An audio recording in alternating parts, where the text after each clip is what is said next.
지금부터 2020년 10월 10일 토요일 새벽 예배를 하나님께 드리겠습니다. 다 함께 사도신경으로 우리의 신앙을 고백합니다. 전능하사 천지를 만드신 하나님 아버지를 내가 믿사오며 그 외아들 우리 주 예수 그리스도를 믿사오니 이는 성령으로 잉태하사 동정녀 마리아에게 나시고 본디오 빌라도에게 고난을 받으사 십자가에 못 박혀 죽으시고 장사한 지 사흘 만에 죽은 자 가운데서 다시 살아나시며 하늘에 오르사 전능하신 하나님 우편에 앉아 계시다가 저리로서 산자와 죽은 자를 심판하러 오시리라. 성령을 믿사오며 거룩한 공회와 성도가 서로 교통하는 것과 죄를 사하여 주시는 것과 몸이 다시 사는 것과 영원히 사는 것을 믿사옵나이다. 아멘.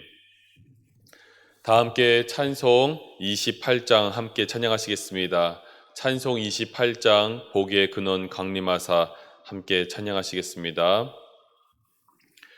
복의 근원 강림하사 찬송하게 하소서.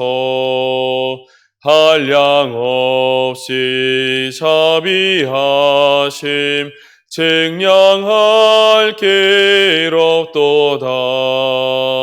천사들의 찬송가를 내게 가르치소서. 구속하신 그 사랑을 항상 찬송합니다. 주의 크신 도움 받아 이때까지 왔으니 이와 같이 천국에도 이르기를 바라네. 하나님의 품을 떠나 죄에 빠진 우리를 예수 구원하시려고 보혈 흘려주셨네. 주의 귀한 은혜 받고 일생 빚진 자 되네. 주의 은혜 사슬 되사 나를 주께 매소서. 우리의 마음은 연약하여 범죄하기 쉬우니 하나님이 받으시고 천국이 니시소서. 아멘.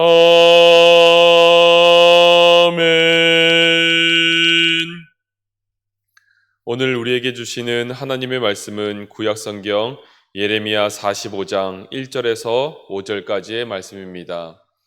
예레미야 45장 1절에서 5절까지의 말씀입니다. 온라인으로 예배드리시는 모든 성도님들께서도 저와 한 절씩 교독하시면서 읽으시고 마지막 절은 합독하도록 하겠습니다. 유다의 요시야 왕의 아들 여호야김 넷째 해에 네리야의 아들 바룩이 예레미야가 불러주는 대로 이 모든 말을 책에 기록하니라. 그때 선지자 예레미야가 그에게 말하여 이르되 바룩아, 이스라엘의 하나님 여호와께서 내게 이같이 말씀하셨느니라. 내가 일찍이 말하기를 화로다.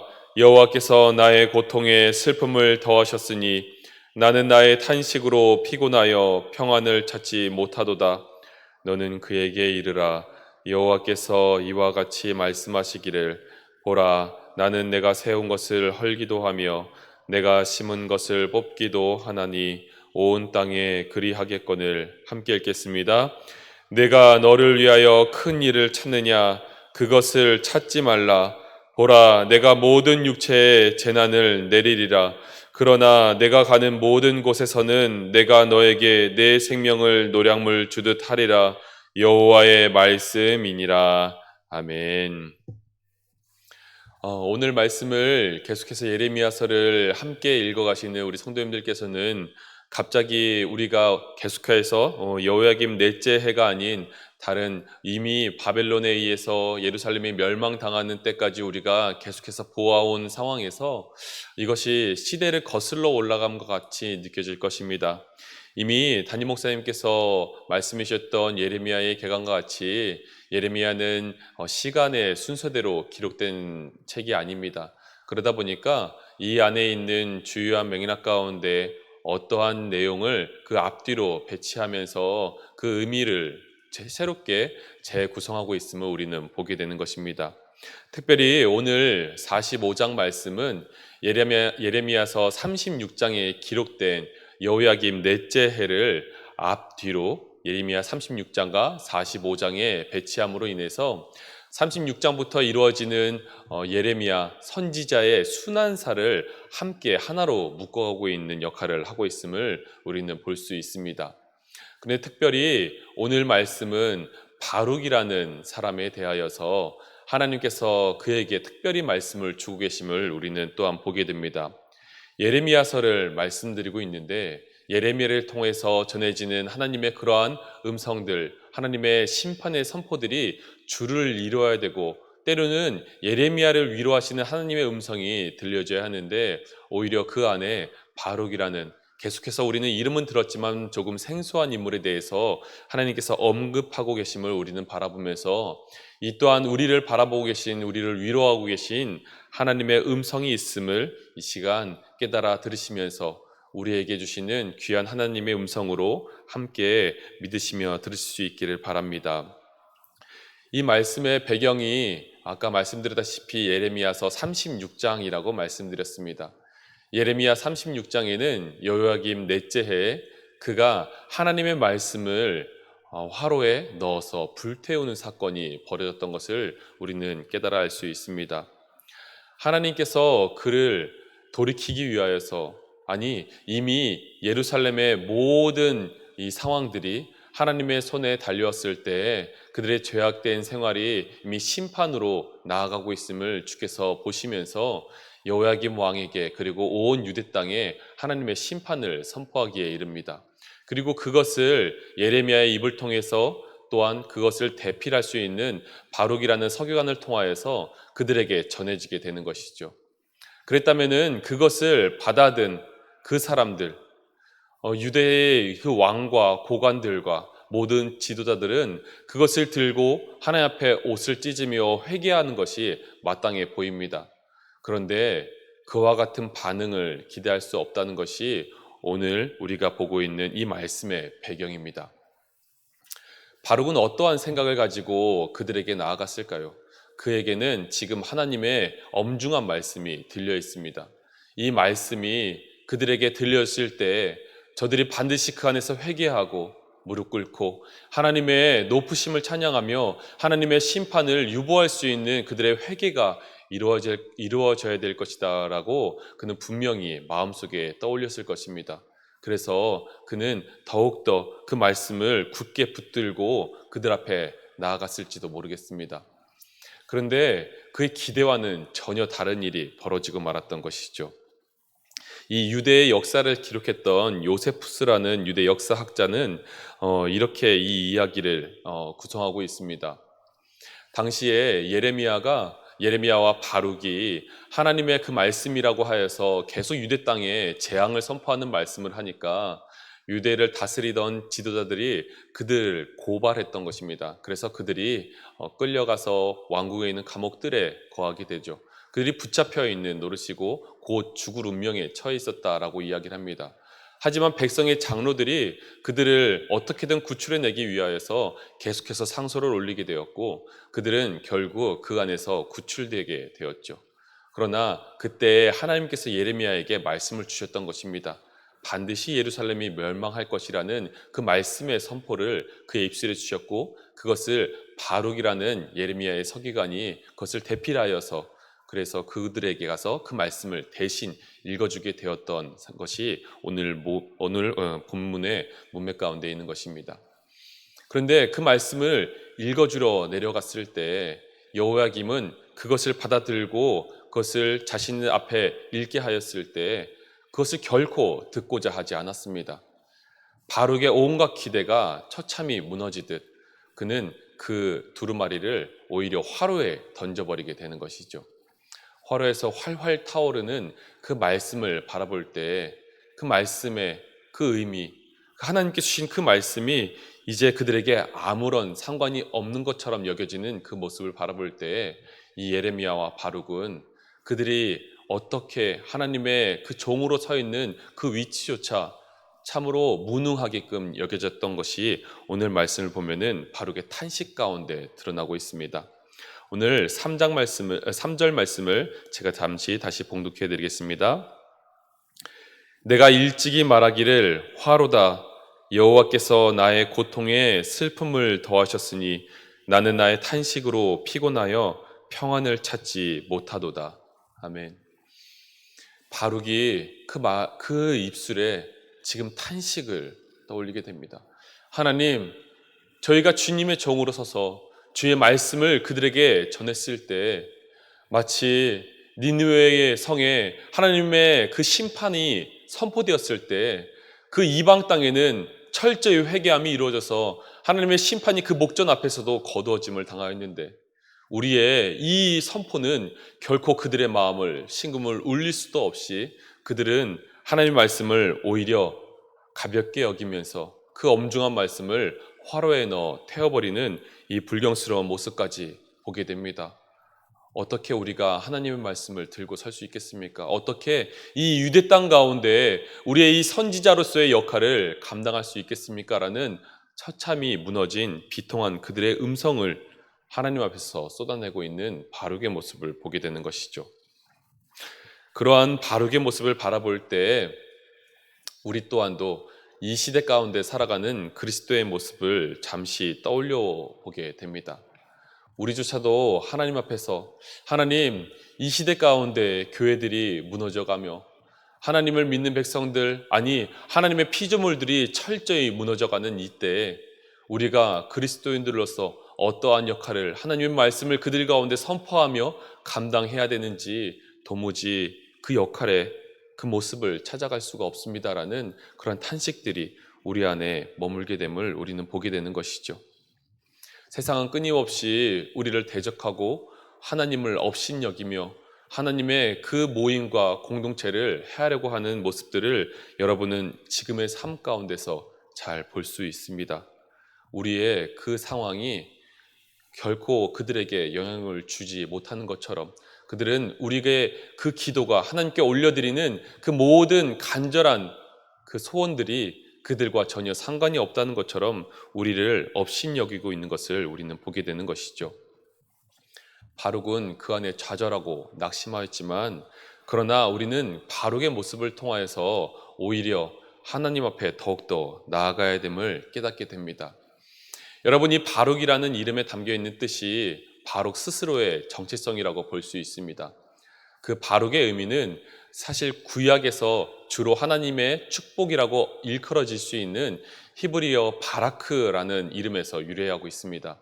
이 바라크라는 이름의 뜻이 실제로는 우리가 알고 있는 어떤 복, 무엇인가 잘 되어지는 그런 뜻보다는 하나님 앞에서 무릎 꿇음이라는 뜻을 가지고 있습니다.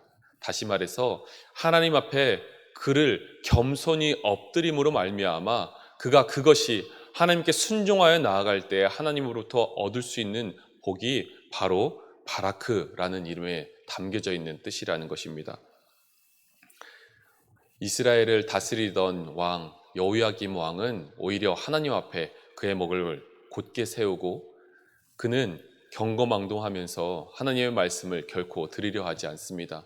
그런데 그에게 말씀을 전해주러 갔던 이 바룩이라는 사람, 이 바룩의 이름에 담겨져 있는 그 말씀에서부터 이미 하나님의 축복의 선포 그리고 여호야김을 향한 어떻게 내 앞에 서야 되는지에 대한 하나님의 의미가 잘 담겨 있던 것이죠. 무릎 꿇음으로 순종함으로 다시 너희들의 자리를 회복하여 갈 수 있다라는 하나님의 은밀한 의미가 그 안에 담겨 있었다라고 우리는 볼 수 있는 것입니다. 그런 바룩은 철저히 무너짐을 오히려 경험하고 돌아오면서 그는 또 다른 생각을 가졌는지도 모르겠습니다. 오늘 말씀 3절을 이어서 4절을 보시게 되면은 이와 같이 말씀하십니다. 너는 그에게 이르라. 여호와께서 이와 같이 말씀하시기를 보라, 나는 내가 세운 것을 헐기도 하며 내가 심은 것을 뽑기도 하나니 온 땅에 그리하겠거늘. 45장 5절 말씀입니다. 내가 너를 위하여 큰 일을 찾느냐? 그것을 찾지 말라. 보라, 내가 모든 육체에 재난을 내리리라. 그러나 내가 가는 모든 곳에서는 내가 너에게 내 생명을 노량물을 주듯 하리라. 여호와의 말씀이니라.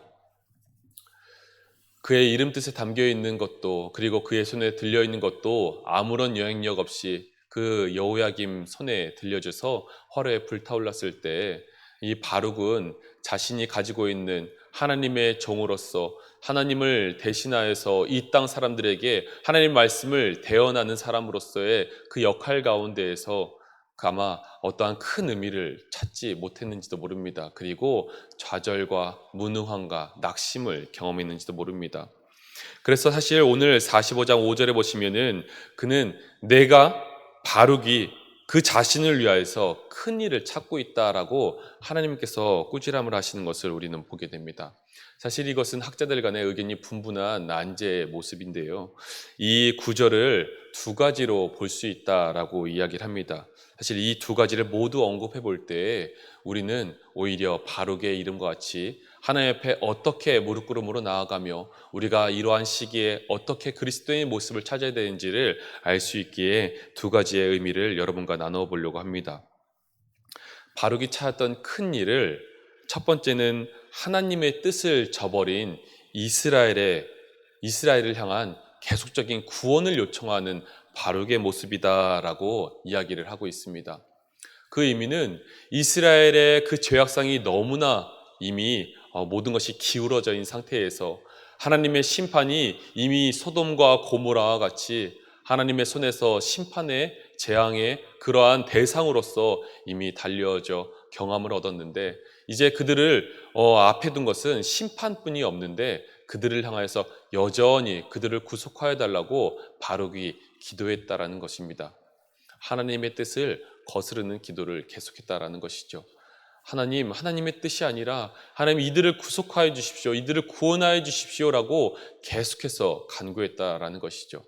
그것이 무엇을 잘못했겠는가라고 생각해 볼 수 있겠지만 우리는 앞전에 있던 예레미야에서 우리가 읽지 않았지만 예레미야에서 전반에 계속해서 기록되어 있던 하나님이 예레미야에게 주셨던 말씀을 통해서 그 단서를 찾을 수 있습니다. 예레미야서 7장 16절, 11장 14절, 14장 11절에 보시면은 동일한 음성이 들려 있는데요. 그런즉 너는 이 백성을 위하여 기도하지 말라. 그들을 위하여 부르짖어 구하지 말라. 내게 간구하지 말라. 내가 내게서 듣지 아니하리라. 하나님께서 예레미야에게 끊임없이 주셨던 말씀입니다. 나는 그들을 위해서 돌이킬 생각이 없다. 이미 그들은 심판의 그 앞에 다다랐다라고 말씀하시는 하나님의 음성이 예레미야 선지자에게도 계속하여서 들려졌던 것이죠. 그러함에도 불구하고 예레미야와 바룩은 끊임없이 간구했던 모양입니다. 그래서 하나님께서 더 그들의 음성을 듣지 않는 것처럼 보입니다. 하나님의 뜻이 있을 때 그 뜻을 때로는 모세와 같이 돌이킬 수 있을 때도 있지만 그러나 결국은 하나님의 뜻이 이루어짐을 우리는 깨달아 보아야만 합니다. 바울도 그의 안질의 병을 하나님께 고쳐달라고 했을 때 내 은혜가 내게 족하다라고 하시면서 하나님의 뜻이 그 안에서 계속 머물러 있음을 우리는 보게 되는 것이죠.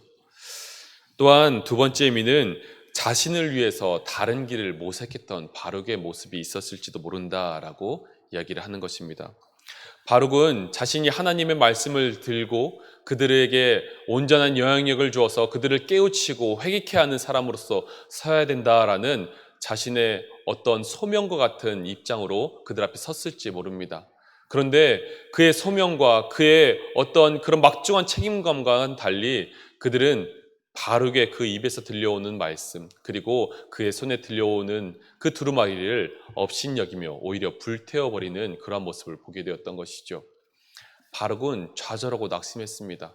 우리가 이렇게 하나님 앞에 올곧게 선다고 한들 그것이 세상 앞에 무슨 영향력을 주겠는가라고 하면서 그는 그 자신을 위해서 또 다른 길을 모색했을 수 있다라고 보여지는 것이죠.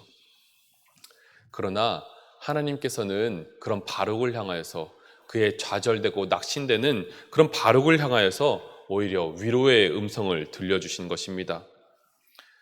나는 내가 세운 것을 헐기도 하고 내가 심은 것을 뽑기도 하는 하나님이다 라고 말씀을 하시는 것이죠. 이 말씀을 거꾸로 뒤집어 보면은 나는 내가 헐은 것을 세우기도 하고 내가 뽑은 것을 다시 심기도 하는 하나님이다 라고 하나님의 그 가능성의 능력의 모습을 거꾸로 그에게 나타내 보여주시는 것입니다.